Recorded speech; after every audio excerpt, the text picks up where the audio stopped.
Hello, this is Holly Beatty, the Joyful Warrior, a spirit initiated shaman who has created, with spirit's guidance, the 9 level Shaman and You Mastery series. Today is 23 of the sneak peek opportunity that I've been sharing with friends and family and people that would like to discover more with me what it means to open our hearts, to see the world with our hearts, to perceive all of reality. So today I'd like to talk about level 2 of the Shaman and You training. Level 2 is power, protection, and support. Now, we work with the elemental beings and the nature spirits, power animals, and really the soul of the world in this level. But what is most important about the training that I offer is that in addition to helping you learn how to connect with spirit animals and meet elemental beings and see which beings are already being connected to you on your journey that are helping you that you may not be fully aware of, because that's what this level covers. But it covers more than that. It covers what is it really about? It's hard to put it in words. What is it really about? How do you actually work with these helping beings? And what does it mean to have their power? And what does it mean to get support from them? It puts me all into a tongue-tied place because it's so fundamental to a shaman's capacity to be able to not do the work ourselves, but actually have protection while we're doing the work, and then having other beings show up to do the work. And in addition to that, protecting us. The deep relationship that we have with our power animals is beyond just what you would read in a book about what an animal brings you or the energy that they're giving to your life. It's very, very, very personal. And most true shamanic practitioners, true shamans that I know of, they don't just have one animal that they're working with. It's like, reminds me of Sarah Jessica Parker's shoes in Sex and the City. There's like a whole closet full of them. And you have to learn what each one is bringing to you and why and when to call upon each of them and what the difference is between like a helping spirit, helper, and a guide and a constant ally that's always with you for a particular purpose, or your prime totem that's really like you, the shape-shifted version of you in the soul of the world, in the spirit of the animalistic program of nature. Who are you? And then that one is going to show up for you. But that's not the only one that wants to work with you. And we need many. So that's something to be aware of in level 2. It's really uh, about getting a team of beings from the program of nature, Gaia itself, the consciousness of our earth. Talk about connection with the earth. This is where it starts, is in level 2. Now, I want to share a little story with you about one of the first times that I gifted a power animal to somebody that also was connected to a spontaneous soul retrieval that I did for someone years and years ago. And also, I'd like to share with you one pearl of unique wisdom that I impart as a part of this training. Okay. So, in the experience of this transfer of an animal spirit, I had been taking a shower, actually. I had been taking a shower and washing my hair and putting on some conditioner. And it just so happened that I had a little stool in the shower that I like to sit on when the conditioner was in my hair to give it a couple minutes to just soak in. So that's what I was doing, and my eyes were closed, and the water was coming down, and I had this actually gorgeous shower at the time, beautiful bathroom, and I had this, like, rain bird, so it was, like, coming down over the top of my head, and it sounded like rain falling.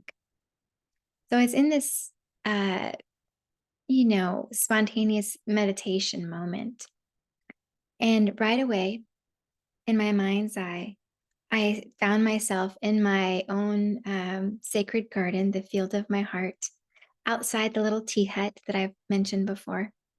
And I was looking up at a waterfall. And up towards the waterfall, just to the right, was my own totem spirit, which is a white eagle who shapeshifts into this magnificent chief that I work with. And I saw the eagle, but the chief didn't show himself. Instead, I saw Christ. And this is a good story to tell tonight, the day before Christmas Eve. Well, Christ was there. And he looked at me. I had worked with him before several times. And I hope to tell the first story because it's quite transformational and beautiful. Maybe I'll share that tomorrow night. But on this day, it had been some time since I had been working with him regularly. But I didn't call him to me, and I didn't really know what I was journeying for. I was just sitting to let the conditioner set in my hair, right? Well, I had been dating a man.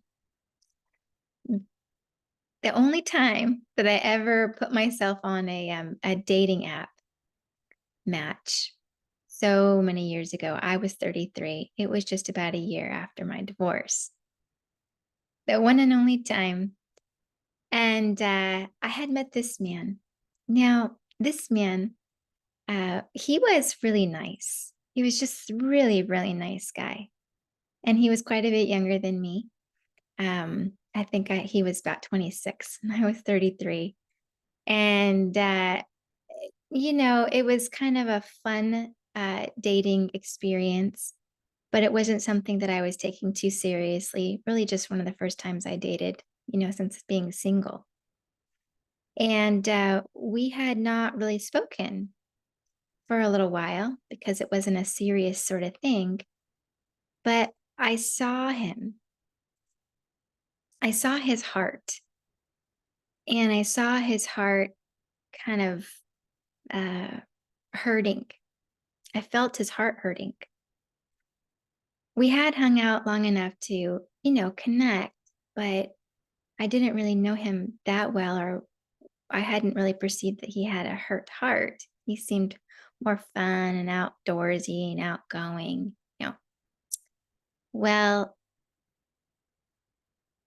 Christ said, it's time to go to the moon. And I was like, okay. Well, we went to the moon.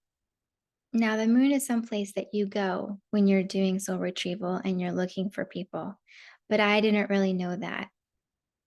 There's a consciousness, like it's a location of reflection that many people will go to when they're sort of missing from their body. This was the first time that I was doing a soul retrieval, and I didn't know that that was happening yet. As I was shown by Christ that we were going to the moon. So we were at the moon, and we were on the dark side of the moon. And what was interesting is that that's where an aspect of this man was standing. And he was sort of like on a smoke break kind of feeling.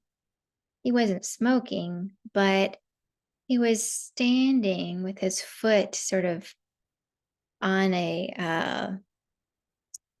well, I guess it was like a Morpheus object, like a rock or something behind him leaning. And it was like sort of like a James Dean moment where he was just like, F the world. I'm just like, you know, um, he was not engaged at all. And on the other side, then we went to the light side of the moon. He was there too. But this was more of his Christ like self, his self that was bright and connected to love. And both of these aspects of him were in his earlier youth. Like the younger one that was connected to the Christ energy, his higher self glowing with the sun on him from the reflection, was about 14. And then the other one, the other guy on the dark side, is traveling through these dimensions of consciousness, was about 15. So I went back to the side of the moon that was dark. And I'm standing there and I'm looking at him and he's not paying attention to me. So I start communicating with Christ and I say, well, as far as I've been told or I've read about, I'm not really even supposed to try to get him because he didn't ask me and I don't really know him that well. We've just gone on some dates, but I guess this is not a good place to hang out. And I found him here with your help. So is it okay? Could I even do something, try to help him? And, Chris is like looking at me like, what did I bring you here for? Okay. Okay. So I looked at him. I was trying to like look at his eyes and get his attention. He's not looking at me. He's like, so that's when I go in my own heart and I'm like asking for guidance from my soul, what to do. And I see this beautiful deer, a doe, and she comes from my heart like a Patronus from Harry Potter, this like beautiful light filled translucent white deer springs forth from my heart and says or communicates telepathically, body felt to me that she's here for him. So I step back and she comes towards him and stands right in front of him and kind of grows, and her stature becomes taller and fuller. And right away he looks at her and she looks at him, and then she looks at her back. And then this teenage smoke break boy jumps on the back of the doe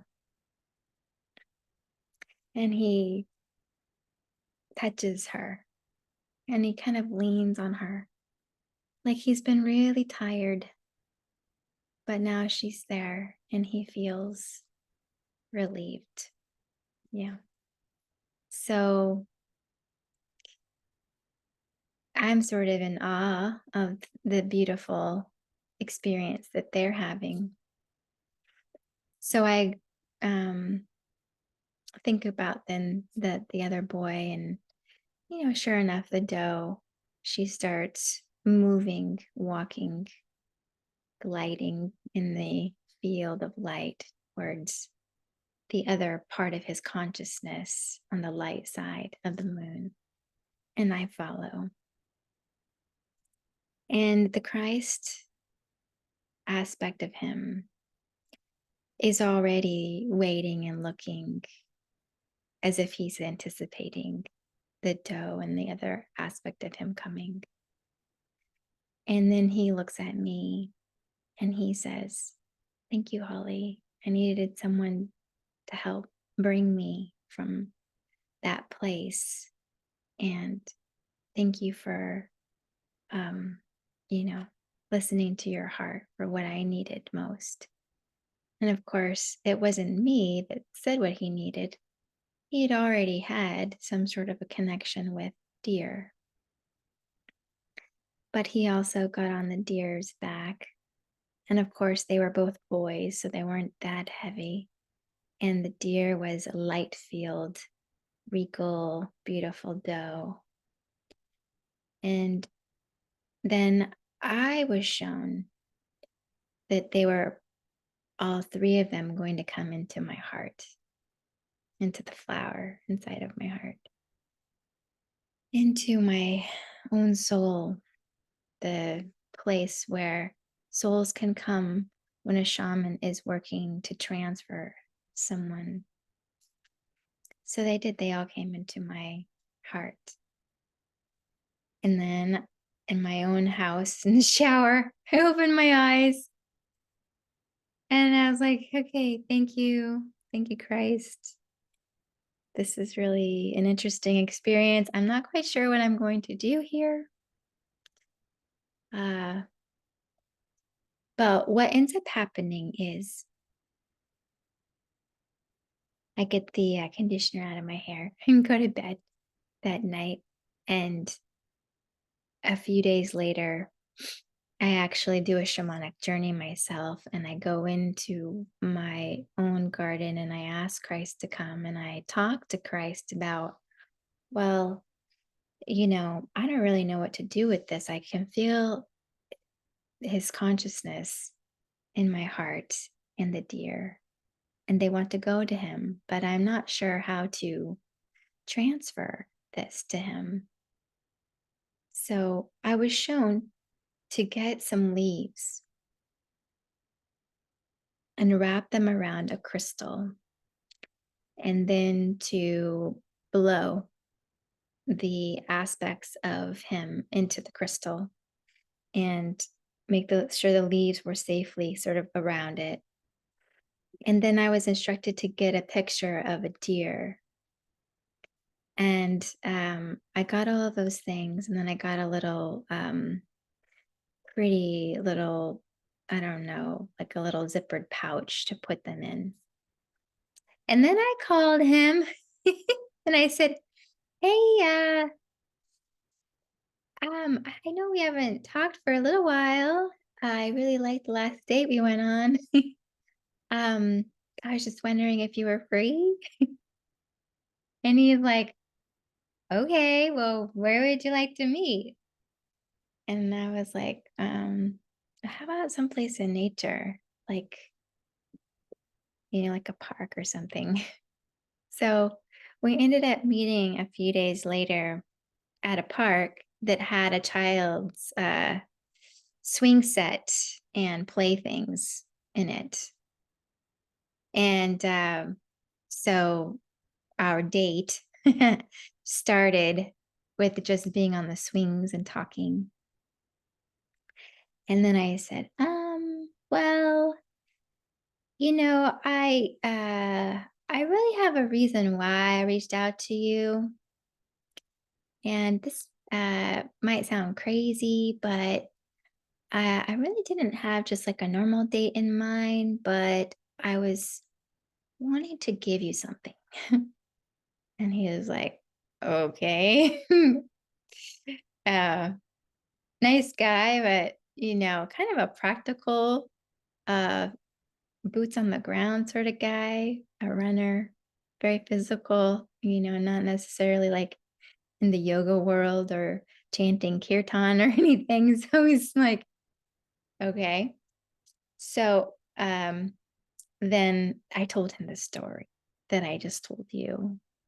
And I said, now I don't know what happened, at that age for you, but this deer would really like to come into your heart. And um, there's a particular connection that she has with you that has enabled her to bring back an aspect of you that's been lost and an aspect of you that's been waiting for you to receive the help that you need to.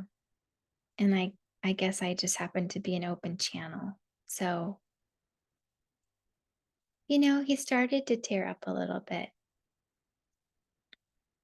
And he shared with me an experience that, I could never imagine about how his father had a tendency to abuse his mother.